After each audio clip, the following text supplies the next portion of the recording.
architecture has already come up a bit in our conversation when you were talking about living in the fictional object that is Los Angeles. And it's Mhm. funny, I think when I initially reached out to you, the idea had been to talk mainly about philosophy and architecture, yet now we're only getting into it an hour and 20 minutes into our conversation. But before becoming aware of your work, I hadn't known of the connection between philosophy and architecture at all, analytic, continental, or otherwise.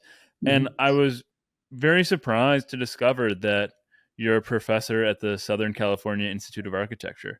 And Yes. what is the specific connection between architecture and your work as a philosopher? Yeah, I'll tell you a little bit of history here before I get into the meat of it. I've had this weird career. I only ever get offered one job at a time, and they are jobs that most philosophers wouldn't want to take. So I just kind of stumble along and I get these amazing opportunities. First, the American University in Cairo. Hmm. It was one of the great good pieces of good fortune in my life to get to spend 16 years in Egypt, learn Islamic philosophy, explore another culture, travel. And then when I was getting ready to leave Egypt, I just kind of stumbled into an architecture school, which is one of the world's finest, though most people in the humanities haven't heard of Sci-Arc. It's one of the avant-garde architecture schools in the world. It's been around for 50 years. And the backstory to that is that architects started taking an interest in my work around 2011, 2012. Architectural modernism started going through a crisis in the 60s. It's still around. It started undergoing some criticisms in the way that it was suppressing history. And so you got both deconstructivism and historical postmodernism emerging as reactions to some extent to high modernist architecture with glass cubes and concrete, the things we're used to seeing in the high modernism of Le Corbusier and Mies van der Rohe and these sorts of people. Since that happened in the 60s, architecture has gone through a series of generation long infatuations with philosophers looking for outside stimuli. Now, these are continental philosophers. So, first Heidegger, second Derrida, and third Deleuze, maybe 10 to 15 years apiece. And I sort of came along at the moment when Deleuze was running out of fuel among architects. I mean, he still has his advocates, but it was no longer the big new thing.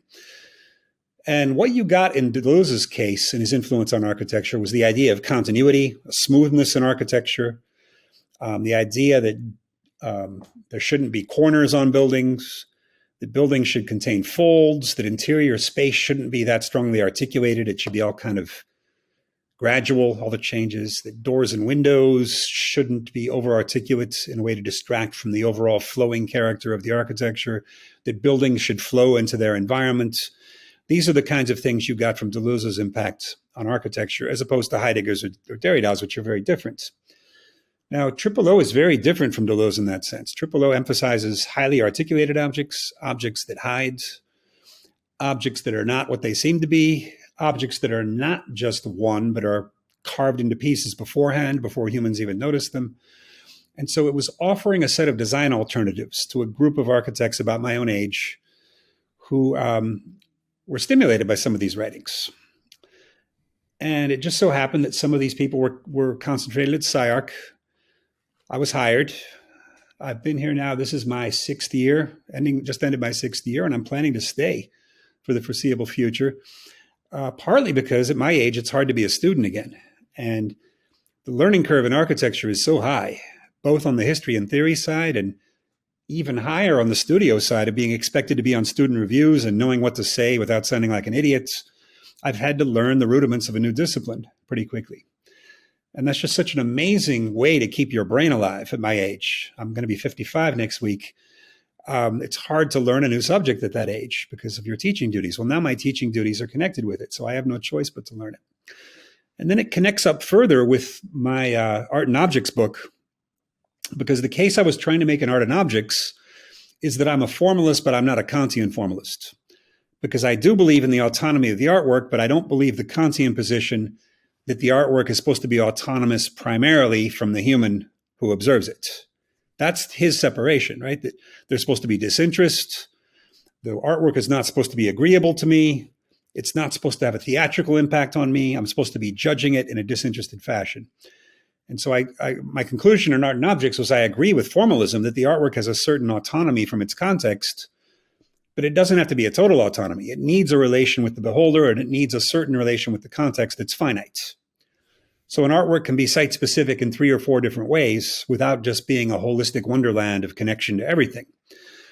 And that turned me back to Kant's remarks on architecture in the Critique of Judgments, because Kant is very negative about architecture in that book. He says architecture can never really be pure beauty because it's useful.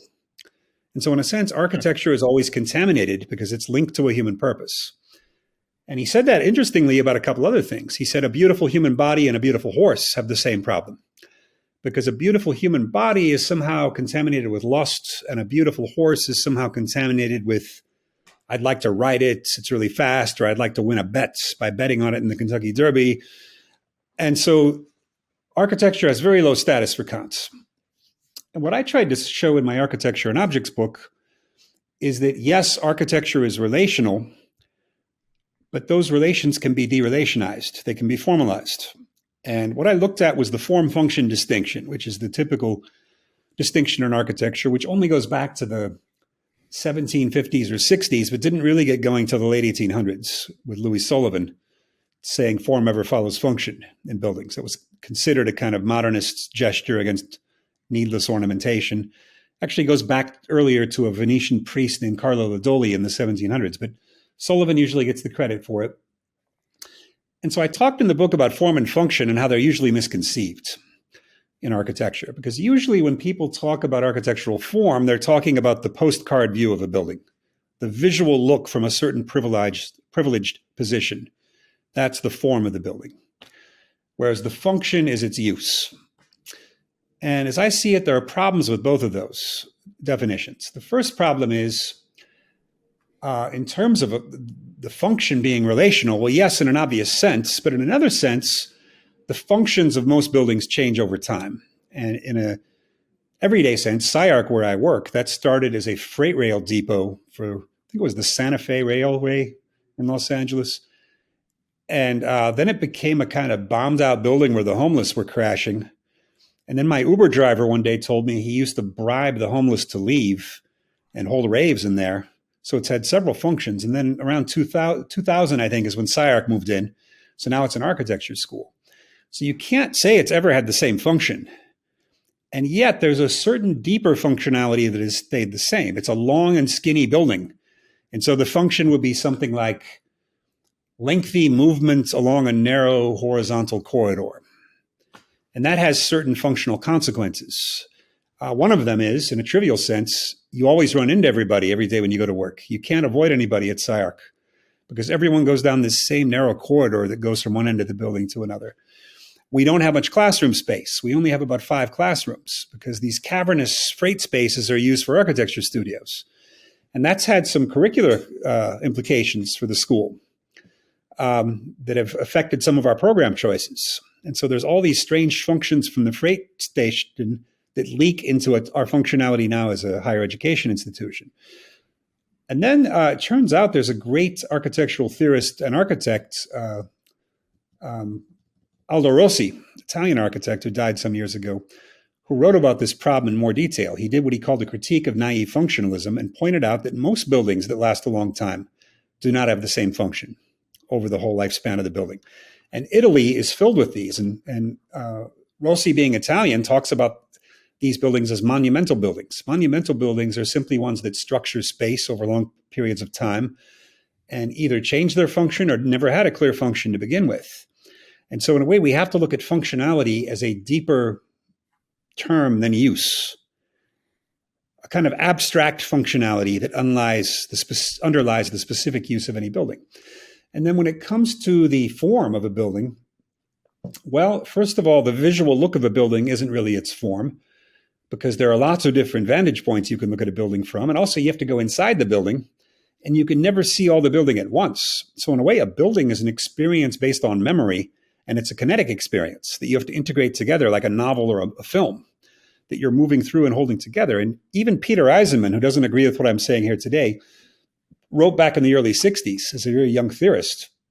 He thought this is why you need very simple geometrical shapes as anchors for the memory, because overly complex shapes are going to make it hard to remember what you saw. And actually, I, as an amateur architecture jury member, find this too. I don't like overly complicated student building shapes that I can't remember the next morning. I like things like the Sydney Opera House that are fairly easy to sketch from memory, or the St. Louis Arch, things that are slightly unusual but also sketchable. Right. So turns out there's a reading by Geoffrey Kipnis of a Rem Koolhaas project in London, the Tate Modern project that he lost the competition for, that also makes the case for a kind of more abstract space, abstract form of a building that isn't quite congealed in any particular form. And so I ended up arguing in architecture and objects, that it's very possible to do a kind of derelationized architecture. Why derelationized? Because it's not aesthetic unless it's deliteralized. And to deliteralize something, you have to detach it from its usual relations, its usual context, its usual associations. Something interesting that just comes to mind as you talk is that I would think that O might be more closely tied to an aesthetic that is extremely ornate. So I'm thinking of like big medieval churches with so much going on because it's meant as an offering to God.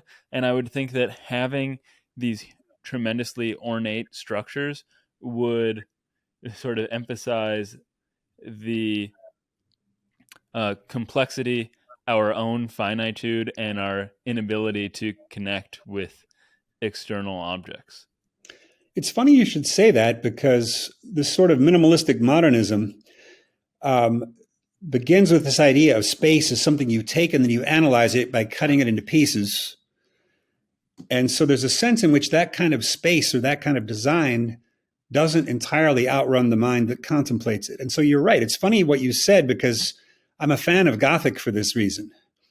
I once read a great description about the difference between Gothic and modern, and that is that Gothic is agglutinative. It takes one thing, and then it adds another thing, and then it adds another thing, and then it adds another thing.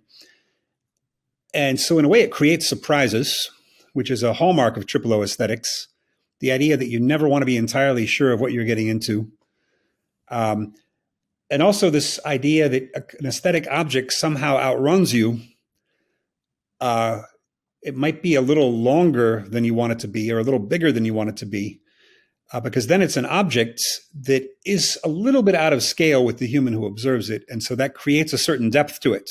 And so, yes, even though I've always typically in my life admired classical aesthetics and admired classical treatises on aesthetics, there's part of me that likes the non-classical, that likes things that go on too long, that have nooks and crannies that aren't immediately visible, where there's some hiddenness. This is what Robert Venturi, in his famous architectural book, calls complexity and contradiction in architecture in the 60s. I also like I too am drawn to complexity and contradiction, and to the unexpected. And this is one of the reasons I like Gothic so much. Well, there are a couple of things in the book that you mentioned that I was hoping for some clarification on, and Sure. one is you reference David Rui's thesis that architecture provides human beings with, I think it was their primary sense of reality, and I was wondering if there was something, if this is quite literal in the sense that right now most of my sense perception is devoted, I guess, maybe not my attention, but is devoted to the walls and the windows and the furniture Yes. around me, or if there's something much deeper going on here. And how would it be deeper? What do you have in I mind? don't know. That's why I was asking. Because when I think of my primary sense of reality, I think of that as just being some metaphysically deep and open statement or I phrase. see. Yeah, David, it's funny you mention him, because he's my colleague at Sci-Arc, but also was my fellow undergraduate student back in the late 80s. And he turned out to be the one who got me involved in architecture. I think he was the first architect to discover me, or one of the first to discover my stuff. And yeah, I'd never really thought about it until he said that most of the time when we encounter the world, we're actually just encountering a designed world. We're encountering architecture. So I spend way more than 50% of my day in my apartment. Most of the rest of it is either inside a car or inside my building. And even when I go out, I mean, I'm in a city, so most of what I see is artificial. even if I go to a state or national park, there are trails that are designed by somebody. There's road signs. And I think it was Bruno Latour who mentioned that we wouldn't be able to follow a map without signs, right? That things on a map are correlating with things on road signs, not with things on nature usually. Like if you just cross a river when you're driving, you wouldn't necessarily know what river that is unless there was a sign next to the river that you could match to the label on the map. And so it's only in the rarest of cases that we're just out there facing nature alone and have no idea where we are.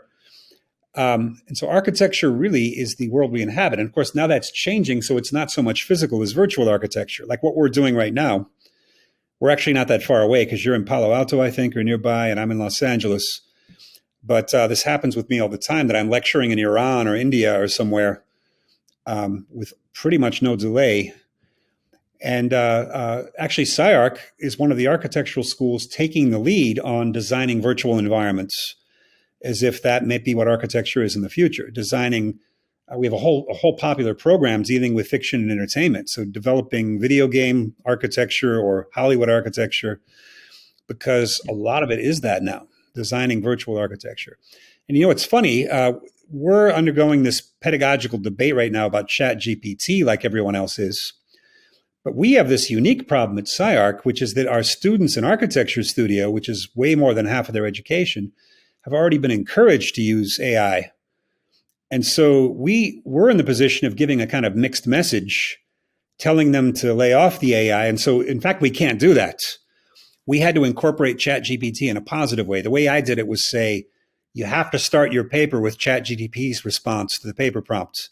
And then you have to argue against or with ChatGPT. Because there's no way at a school like this to just say virtual reality is not allowed, because they wouldn't be able to do their studio work without Midjourney and some of this other software that helps create incredible products. So in a way, these architecture students, I think, are forced to recognize that the next few decades are going to be about human curators collaborating with artificial intelligence instead of pretending we can just have humans without this machinery. That at some point, students are probably going to be trained to collaborate on paper writing rather than write everything from scratch. And I feel like we're at the pedagogical frontier here, trying to figure out how to do that without lapsing into outright cheating. So I can't remember your original question now. I feel like I've drifted away from it a bit. It was about... My original question was about Rui's thesis, but I think that you covered it. And now my mind is just a little bit blown, though that sounds like a bit of an oxymoron, because I had never considered virtual architecture at all as even a thing. So it's neat to hear that that's a focus at Sci-Arc. And I'm wondering if one particular challenge, I suppose I'd call it a challenge to virtual architecture, is having to think about how building design should change when you're not experiencing it by being physically inside of it or physically proximal to it. And then also the way that you observe it is completely different. If you're always envisioning a building through a screen, for example, then you aren't ever going to be confronted with the same sort of grandeur that you might if you were encountering one of these large Gothic cathedrals that we were talking about earlier, and how then these concerns should impact the architect's sense of aesthetic when they're drawing or when they're designing. It's a great question. Obviously, things like lights and air conditions are going to become different, at least for a while, because you can't really control those on a screen, nor do you have to deal with them. You can also obviously violate the laws of geometry on screen in a way. You don't have to have a building that would make sense. Yeah, you could have an Escher-like building. Escher-like buildings going on. Very neat. Yeah, you could violate the laws of gravity. There are all kinds of things you can do. And there's a question as to whether that will drive us insane. I think some people have suggested it will drive us insane. So I'm not sure. And then it's been interesting to watch the debate on our faculty between the hardcore built environment people who want us to stick with that in curriculum terms, and the others who say, no, architecture is simply becoming something different, as it has many times in the past, and we need to start working on virtual and augmented reality. So That's the nice thing about being in an architectural school as opposed to a philosophy department. Philosophy departments, for all their wonderful features, tend not to have as much pressure to innovate. There's not as much pressure from the outside world. If there is, it probably comes from the sciences. And in architecture, there's constant pressure to innovate. There's a competition going on. And there's new technologies being introduced all the time, and these software being the latest. Well, talking about philosophy departments again, you also wrote, I don't think this came right after you referenced Rui's thesis, but it's clearly connected. You wrote that if architecture is the primary medium in which human existence takes place, and I think that's the part that connects to Rui's thesis, you also write, it cannot fail to be one of the most relevant philosophical topics. Right. And when I read that, I was like, that is so true. Why have I never seen any analytic philosophy of architecture? And my first thought was that analytic philosophy is very third personal and wants to be seen, at least by many analytic philosophers, as continuous with science. But on the other hand, because continental philosophy is so subject driven and phenomenological, it only makes sense that a continental or a philosopher in the continental tradition like you would be much more keenly aware of your daily experience and where your philosophizing is taking place. That's true. There's a willingness in the continental tradition to grab at things that can't really be made into science as easily. And so you get attention to some subjects that you wouldn't find as often in the analytic tradition. That cuts both ways, of course, because I think sometimes continental philosophers think they're above certain topics that they're not really above, like natural science, which they will simply say in Heideggerian fashion does not think, and that's unfortunate. So yes, I think it does have those implications for philosophy. And I'd say that's something I've only learned from working in this environment. So it's not surprising that others maybe haven't seen that as quickly in various branches of philosophy. But I do think more and more, especially as our environments are going to be transformed more rapidly by these different technologies, there's going to be not only room, but more compulsion for philosophers to start reflecting on the environments that we inhabit and what that does to us. What are the backgrounds in which our activity takes place? Things of that sort.